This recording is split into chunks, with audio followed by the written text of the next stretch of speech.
जय श्री श्याम, हारे के सहारे की जय हो।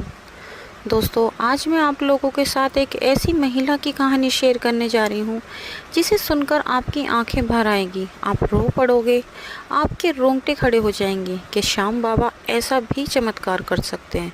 तो दोस्तों, मैं आप लोगों को बता दूँ, जो लोग दिल से बाबा पर विश्वास करते हैं तो श्याम बाबा भी उनके साथ चमत्कार करने में कोई कसर नहीं छोड़ते, उनकी हर अर्जी स्वीकार करते हैं।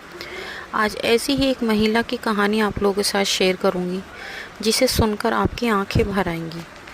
लेकिन उससे पहले दोस्तों, अगर अभी तक आपने मेरे चैनल को सब्सक्राइब नहीं किया तो मेरे चैनल को सब्सक्राइब कर बेल आइकन को ज़रूर प्रेस कर लें ताकि आने वाले वीडियो की नोटिफिकेशन सबसे पहले आप तक पहुंच सकें। और जितना हो सके ज़्यादा से ज़्यादा हमारे वीडियो को लाइक करें, शेयर करें, कमेंट बॉक्स में जय श्री श्याम ज़रूर लिखें। तो चलिए दोस्तों, शुरू करते हैं। आज की जो कहानी है वो दिल्ली से है। दिल्ली की रहने वाली सुमन जी की कहानी है। सुमन जी एक बहुत ही गरीब परिवार से हैं। सुमन जी बताती हैं कि वो 4 बहन और 2 भाई थे। सुमन जी चारों बहनों में सबसे छोटी थी। सुमन जी के पिताजी की आर्थिक स्थिति इतनी ख़राब थी कि वो उनकी शादी भी ठीक से नहीं कर पाते, इतनी ज़्यादा उनकी आर्थिक स्थिति ख़राब थी। तो गरीबी की वजह से सुमन जी को नौकरी करनी पड़ी। उन्होंने नौकरी करके पैसे जोड़े, फिर उनके पिताजी ने उनकी शादी करी। लेकिन सुमन जी की किस्मत यहीं उनके साथ धोखा नहीं देने वाली थी। अभी तो बहुत बड़ा ऐसा धोखा देना था जो कि सुमन जी ने कभी अपने जीवन में सोचा भी नहीं था। दोस्तों, कहते हैं ना कि आने वाले वक्त का किसी को कुछ नहीं पता कि कल किस इंसान के साथ क्या होने वाला है। ऐसा ही कुछ घटना घटने वाली थी सुमन जी के साथ, जिसका उन्होंने कभी अंदाज़ा भी नहीं लगाया था। सुमन जी ने शुरू से अपने घर दुख तो देखे ही थे। शुरू से कुंवारेपन से ही उन्होंने नौकरी तो करी थी। साथ ही साथ उन्होंने जब उनकी शादी हो गई उसके बाद उनका जीवन और भी ज़्यादा नरक बन गया। उनकी ज़िंदगी पूरी तरह बर्बाद हो गई। तो सुमन जी के पिताजी ने जब सुमन जी की शादी कर दी, शादी बहुत अच्छे से ठीक ठाक करी थी, अपना नॉर्मल शादी करी थी। शादी करने के बाद जब सुमन जी अपने ससुराल में आई तो उनके ससुराल में कुछ दिनों तक तो सब कुछ ठीक ठाक चलता रहा। लेकिन करीब 6 से 7 महीने बाद सुमन के हस्बैंड का बिहेवियर सुमन के लिए बहुत ज़्यादा चेंज हो गया। वो उनके साथ आए दिन लड़ाई झगड़ा करते, कलेश करते। देखते ही देखते सुमन की शादी को 2 साल बीत चुके। फिर सुमन को एक बेटा हुआ। सुमन ने एक बेटे को जन्म दिया। उसके बाद सुमन को एक ऐसी बात पता चलती है अपने हस्बैंड के बारे में जो अगर किसी भी महिला के साथ होगा तो उसके पैरों तले ज़मीन निकल जाएगी। सुमन को पता लगता है कि जो उनके हस्बैंड है उनकी पहले से एक और शादी हुई भी थी और उनके 2 बच्चे भी हैं। जब ये बात सुमन को पता चली तो सुमन तो समझ ही नहीं पा रही थी। उसकी तो सोचने समझने की शक्ति ही ख़त्म हो चुकी थी कि ये क्या हुआ, ये मेरी किस्मत में आखिर क्या हुआ। उनका रो रो कर बुरा हाल, उनको समझ नहीं आ रहा था कि अब क्या होगा। उन्होंने अपने हस्बैंड से कहा कि तुमने मेरे साथ ऐसा क्यों किया, क्यों तुमने मुझे ऐसे धोखा दिया। लेकिन सुमन के हस्बैंड का बिहेवियर वैसा का वैसा ही। वो उनको बुरी बुरी गालियाँ देते, उनके साथ गलत व्यवहार करते और सुमन दी ज़्यादा कुछ कहती तो उनके साथ मार पिटाई तक करते।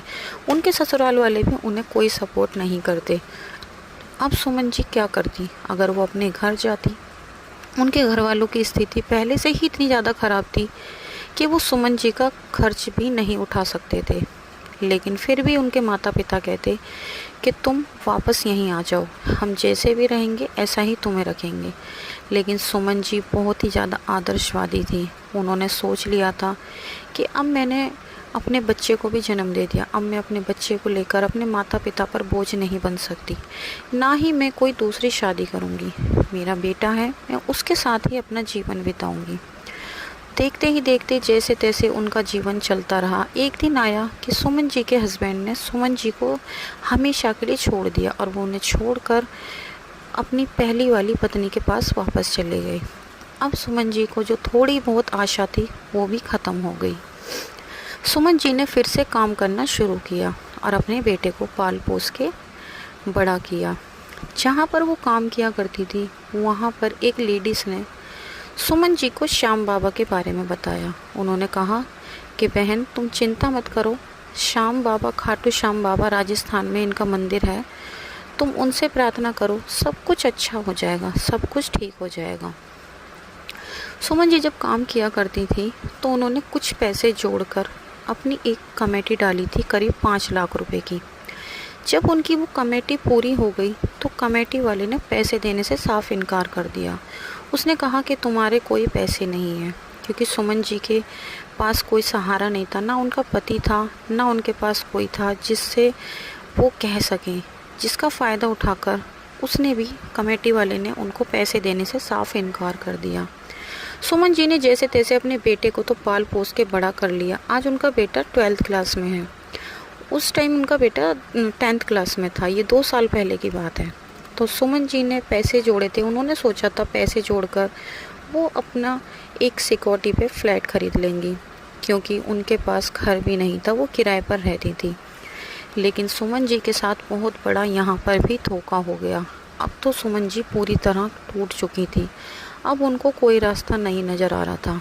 अचानक से सुमन जी को उस लेडीज़ की बताई हुई बात याद आई कि उस लेडीज़ ने कहा था खाटू श्याम जाओ, सब कुछ ठीक कर देंगे। सुमन जी ने बिना देरी करे राजस्थान की टिकट कराई और वो तुरंत खाटू श्याम बाबा के दरबार पहुंच गई। वहां जाकर वो रो रो कर श्याम बाबा से प्रार्थना करने लगी। उन्होंने कहा कि श्याम बाबा, मेरे जीवन में पहले से ही सब कुछ खराब था, मैंने जैसे तैसे मेहनत से अपने खून पसीने की कमाई से ये पैसे जोड़े थे। बाबा, मुझे अपना घर खरीदना है, कैसे भी करके मुझे मेरे पैसे वापस दिला दो बाबा। बाबा, अगर आप सच में हो तो मेरे लिए आप सिर्फ इतना भी कर दोगे तो मैं आपको मान जाऊंगी। वो ऐसा कहकर वहाँ से वापस आ गई। फिर से वो अपना काम पर जाने लगी। करीब 2 महीने बाद उसी आदमी का सुमन जी के पास फ़ोन आया और उसने सुमन जी को कहा कि सुमन, तुम्हारे जो पैसे हैं 5 लाख रुपए, अपने पैसे ले जाओ। सुमन जी तो हैरान हो गई, उनके हाथ से फ़ोन छूट के नीचे गिर गया और उनको समझ नहीं आ रहा कि आखिर ये कैसे हुआ। तभी सुमन जी अगले दिन उस आदमी के पास पहुंची तो उस आदमी ने सुमन जी से हाथ जोड़ के माफ़ी मांगी और कहा कि सुमन, मुझे माफ़ कर दो, मैंने तुमसे झूठ बोला था, तुम्हारा पैसा नहीं है। आज मेरे साथ बहुत बुरा हो गया। आज जो मेरे बच्चे की हालत इतनी ख़राब है, मुझे दिख गया कि कभी किसी गरीब इंसान की आत्मा नहीं दुखानी चाहिए। मैंने तुम्हारे साथ बुरा किया, इसलिए मेरे साथ बुरा हुआ। सुमन, मुझे माफ़ कर दो और ये लो तुम्हारे पैसे। उसने हाथ जोड़कर सुमन के पैसे दिए और सुमन ने तुरंत ही सिक्योरिटी पे 5 लाख का अपना फ्लैट खरीद लिया। आज सुमन जी श्याम बाबा के आशीर्वाद से अपने फ्लैट में अपने बेटे के साथ खुशी खुशी रह रही हैं और जॉब भी कर रही हैं। आज सुमन जी का जीवन बहुत अच्छा चल रहा है। वो कहती हैं कि अगर श्याम बाबा मेरी ज़िंदगी में नहीं होते तो शायद आज मेरी ज़िंदगी पूरी तरह बेकार हो जाती। ये श्याम बाबा ही हैं जिन्होंने मेरी ज़िंदगी में इतना ज़्यादा सुधार लाया। वो कहती हैं कि मेरे श्याम बाबा ही मेरे को नए नए रास्ते दिखाते हैं। आज श्याम बाबा की कृपा से मैं एक अच्छा जीवन बिता रही हूँ। तो दोस्तों, ये थी आज की सुमन जी की कहानी। अगर आपको पसंद आई हो तो हमारे वीडियो को लाइक करना, शेयर करना, कमेंट बॉक्स में जय श्री श्याम ज़रूर लिखना। कल मिलते हैं एक और वीडियो के साथ। जब तक के लिए सभी भक्तों को धन्यवाद।